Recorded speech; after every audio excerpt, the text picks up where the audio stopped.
कि कोरोना कैसे से बचा जा सकता है, उसके क्या उपाय किए जा सकते हैं जिससे लेकर के लोगों को जो है लोगों में जागरूकता रहे। ऐसा कुछ लोगों को बताइए जिससे लोग परेशान हो, और अगर अस्पताल में इलाज नहीं मिल पा रहा है तो घर में रह कर के क्या प्राथमिक तौर पर इलाज कर सकें जिससे उनको भर्ती राहत मिल सके। ये सबको भर्ती नहीं किया जा सकता है, सबके पास ऑक्सीजन सिलेंडर नहीं पहुँचाया जा सकता है, प्रैक्टिकल में ये संभव नहीं कीजिए। अब और दूसरा ये सवाल ये है कि जो कोरोना मरीजों की संख्या बढ़ रही है, लगभग कितने तक कोरोना मरीजों की संख्या जा सकती है, ये बताइए। देखिए, कोरोना मरीजों की संख्या कितनी जा सकती है ये हमारे ऊपर सबके अनुशासन पर निर्भर है। अगर हम कोविड अप्रोप्रिएट बिहेवियर स्ट्रिक्टली करेंगे तो मुझे ऐसा लगता है कि 2 हफ्ते के पश्चात कोरोना की संख्या कम होना शुरू हो जाएगी। अप्रैल ऐसा ही जाएगा। 20,000 है और मुझे उम्मीद है कि ये 50,000 भी हो सकता है, 40,000 भी हो सकता है और हो सकता है 1 लाख भी हो सकता है। उत्तर प्रदेश, जी हाँ, जी मैं कह नहीं सकता, लेकिन अप्रैल में तो ये बढ़ेगा। देखिए, जो जो जो रिफ्लेक्शन होता है, जैसे कल 20,000 निकले तो ये 20,000 14 अप्रैल की प्रॉब्लम की वजह से नहीं निकले। ये 20,000 केसेस निकले हैं जो आपने जितना अनुशासन संयम बरता है 13-14 अप्रैल के आसपास, ये 6-7 अप्रैल के आसपास, मतलब 1 सप्ताह तक पहले आप किस अनुशासन से रह रहे थे उसका रिफ्लेक्शन 1 हफ्ता बाद। अब आज हमने बाजार बंद किया है, आज हम मास्क लगाने की वो कोशिश ज़्यादा कर रहे हैं, वो कर रहे हैं, तो इसका असर हमें 1-2 हफ्ते बाद मिलेगा। तो वही मैंने कहा कि जैसे आज 15 तारीख हो रही है और आज से हमने थोड़ी कठोर कार्रवाई शुरू की है, तो हमें ऐसा लगता है कि मई के पहले हफ्ते में ये केसेस कम उत्तर प्रदेश में होने चाहिए, आर वैल्यू गिरनी चाहिए, ऐसा मेरा अनुमान है। और दूसरा, आपने कहा कि जो लोग कोरोना से पॉजिटिव नहीं हैं, भाई कोरोना पॉजिटिव है तो जो कोविड प्रोटोकॉल का ट्रीटमेंट प्रोटोकॉल है वो उसके हिसाब से लेना पड़ेगा। एक तो मैं बता दूं कि जो मरीज कोरोना का इलाज ले रहे हैं वो घबराए नहीं। 2 चीज़ें बस ध्यान रखें। एक, आपका मरीज होश में है, बातचीत कर रहा है, उसका खर्च जो बुखार है वो 100-101 से ऊपर नहीं जा रहा है, और तीसरा, उसका ऑक्सीजन सैचुरेशन जो है वो 94 से नीचे नहीं जा रहा है, तो आप समझिए आपका मरीज सेफ जोन में है। पहले तो आप ये जान लीजिए कि कब आपका मरीज सेफ जोन में है, तो आप इलाज देते रहें। लेकिन हाँ, अचानक बुखार 104 से ऊपर चला गया, नब्ज जो है 120 के ऊपर चली गई, और ऑक्सीजन सैचुरेशन जो है वो 94 से नीचे चला गया, ये 3 चीज़ें मैं फिर 4 चीज़ें मैं बता देता हूँ। पहला, मरीज आपका बेहोशी जैसा होने लगा है, आएँ बाएँ साएँ बकने लगा है। नंबर 2, उसका जो नब्ज जो है, जिसको आपने देखा पल्स ऑक्सीमीटर नापते हैं तो उसमें पल्स भी आती है, सैचुरेशन भी आती है, उसकी नब्ज 120 से ऊपर हो गई है, उसका सैचुरेशन 94 से नीचे हो गया है, और उसका जो बुखार है वो 104 से ऊपर चला गया है। अगर ऐसी सिचुएशन हो गई है, ये 4 क्राइटेरिया याद रखें, तो नेचुरली आपको अस्पताल की ज़रूरत है। जब तक अस्पताल नहीं मिल रहा है तब तक आप ध्यान रखें कि मरीज को अगर कॉन्शियस है तो पानी पिलाते रहें, लिक्विड ज़्यादा दें, और उसको अगर ऑक्सीजन सिलेंडर कहीं मिल जा रहा है तो ऑक्सीजन आप घर में ही स्टार्ट कर सकते हैं, और एम्बुलेंस में ले गए हैं तो भी ऑक्सीजन ले जाएं, और जब तक ये फॉर्मेलिटीज़ और दूसरी हो रही हैं उसको तब तक ऑक्सीजन पर ही रखें। अब मैं आता हूँ जो लोगों को कोरोना नहीं है, एक तो ये, हाँ एक और क्लियर कर दूँ कि कोरोना के लक्षण इस बार वेरिएबल है, तो कोई भी नया लक्षण शरीर में दिख रहा है, आप कोरोना टेस्ट जरूर कराएं, टेस्ट, ट्रेसिंग, ट्रीटमेंट, और टीका। अब ये 3 की बजाय 4 टीके हो गए हैं, ट्रेसिंग, ट्रीटमेंट, टेस्टिंग, टीका। ये चारों टीका पालन करें। जब भी आपको टीका लगवाने का अवसर मिलता है आप जरूर लें।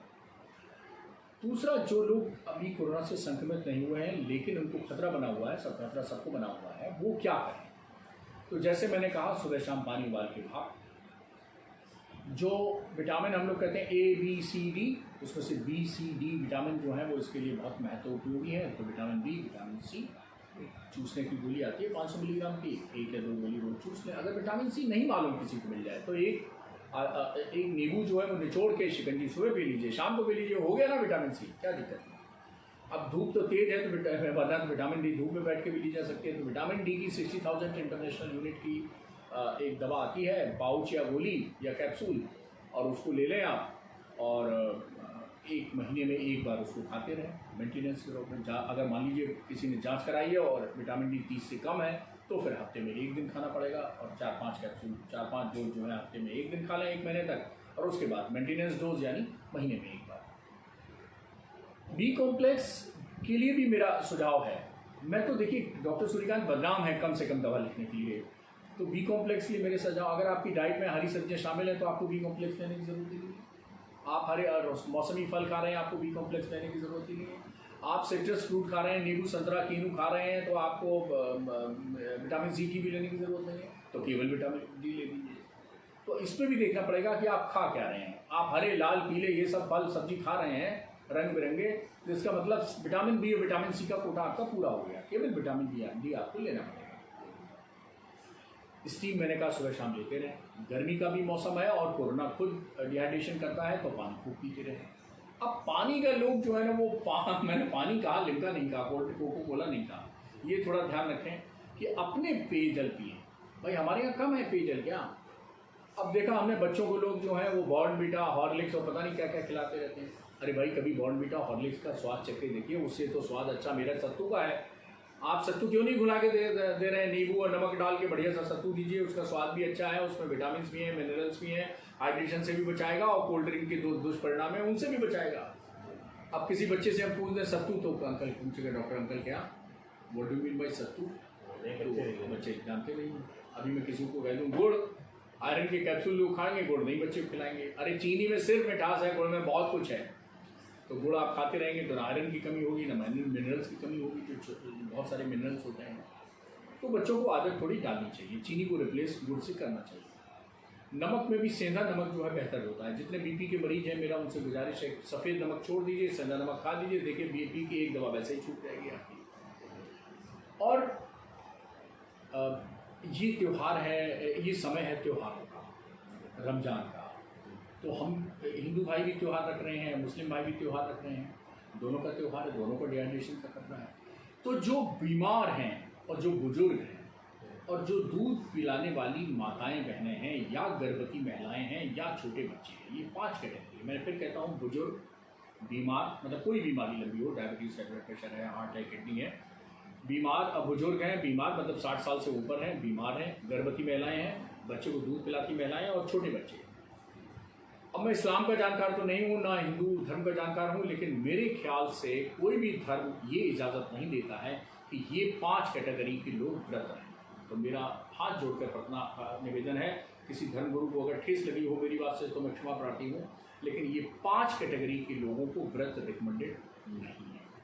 लेकिन जब भी आप व्रत तोड़ते हैं, सहरी करते हैं या इफ्तार करते हैं, तो उस समय आप सीधे खाने मत लग जाएं, बल्कि जो ये सुनिश्चित कर लें कि पीने वाली मात्राएं जो हैं, शरबत से शुरुआत करें, जो पीने वाली चीज़ें हैं वो ज़्यादा से ज़्यादा हों, नहीं तो डिहाइड्रेशन होने का खतरा है, क्योंकि गर्मी इस समय बढ़ रही है। और कोरोना भी जो है वो कम पानी वाले को पकड़ता है, डिहाइड्रेशन होगा वहाँ पकड़ेगा, जहाँ पानी होगा, जहाँ सूजन होगी वहाँ पकड़ेगा।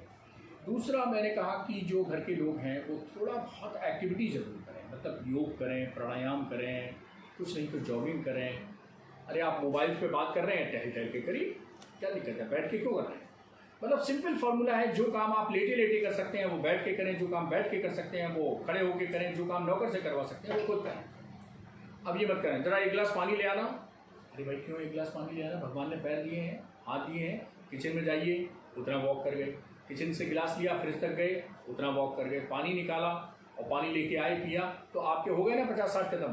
तो कदम बढ़ाए जा और सुर में सुर मिलाए जा। तो क्या है, जितने आप वॉकिंग होंगे, कहते हैं 10,000 स्टेप्स पर डे होना चाहिए स्वस्थ व्यक्ति के लिए। तो एक मोबाइल में, घड़ी में, उसमें एक ऐप डाल लीजिए, हेल्दीफाई ऐप, और उससे जो है 10,000 कदम रोज चलिए, नापिए, रोज रात को सोइए ही मत 10,000 कदम जब तक ना होगा। जो नहीं चल पा रहे हैं, बुजुर्ग हैं, घुटनों में दर्द है, मोटापा ज़्यादा है, तो उनके लिए बहुत छोटा सा वो है कि बैठ के योग करें, प्राणायाम करें। प्राणायाम जो है फेफड़े की मजबूती को बढ़ाता है, इसलिए प्राणायाम जरूर करें, तो फेफड़े की इम्यूनिटी बढ़ जाएगी। और कोरोना सबसे ज़्यादा जो खतरनाक हमला करता है वो फेफड़े पर करता है। डॉक्टर साहब एक अंतिम सवाल,